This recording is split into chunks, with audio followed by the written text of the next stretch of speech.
I took some boys to Colorado and went skiing in the Rockies. We were filling out the application to get skis, to rent skis, and one of the boys turned to me and said, "Mr. Lynn, how do you spell Kansas?" And here's a 15-year-old boy that's a sophomore in high school that's lived in Kansas City his whole life, and he doesn't know how to spell Kansas. Not being able to successfully read by third grade begins to change the student's trajectory. They get less interested in school because after third grade, students are no longer learning to read, they're reading to learn. That's why we started Lead to Read. So in seeing the community and realizing that generational poverty is the reason these kids really don't have a lot of opportunity, we wanted to figure out what was the primary cause. And we think the point of the spear of fixing generational poverty is education, and education starts with learning to read. The goal was to have one adult for one child. So what happened was we had a group of 30 people come into a classroom of 30 students, and they all paired up one-on-one and just read. They weren't trained tutors, they weren't educators themselves, they were just people who said, "Hey, I have the time that I can get involved." It was strategically planned to be kind of middle of the week, over the lunch period, and really targeting volunteers that are near the schools, because the goal is that they can leave their desk, come to the session and read, and then be back at their desk in their 1-hour lunch period. We're not tutors. It's a 30-minute window, and you can come from work, or you can come from home if you're retired or a stay-at-home mom or dad. To a student, to a kid, it doesn't matter whether you're 75 or 25. It just matters that you show up.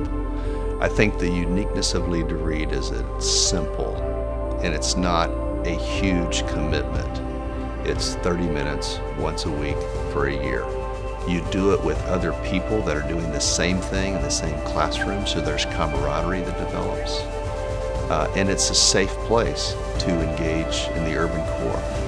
I honestly didn't realize the first time I started volunteering with this that 30 minutes would make a difference, but all the teachers say it does. Ultimately, if they actually, after third grade, know how to read to learn, then they're going to be a child that's going to stay in school and graduate.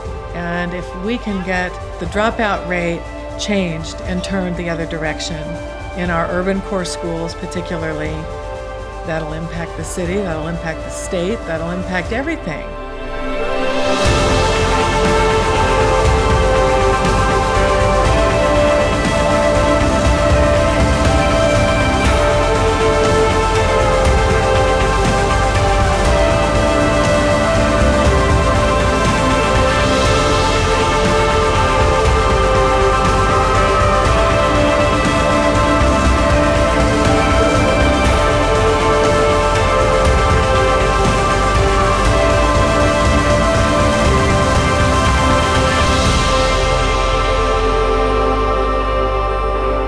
My kids really look forward to Lead to Read every week because it's a time when they can just sit and have one-on-one attention with an adult who really cares about them and who cares about how they're doing, not just as a reader, but as a person. So I've seen not only improvement in their reading skills, but also just in their confidence and their willingness to read and take risks.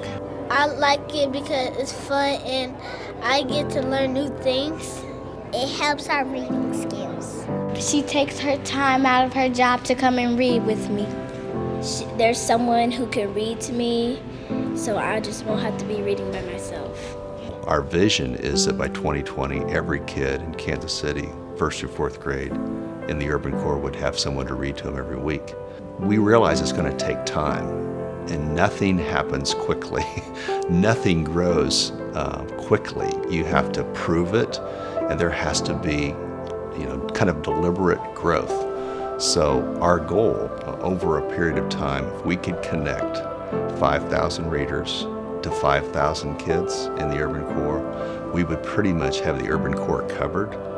That's where we need to get to really make a lasting impact in the urban core.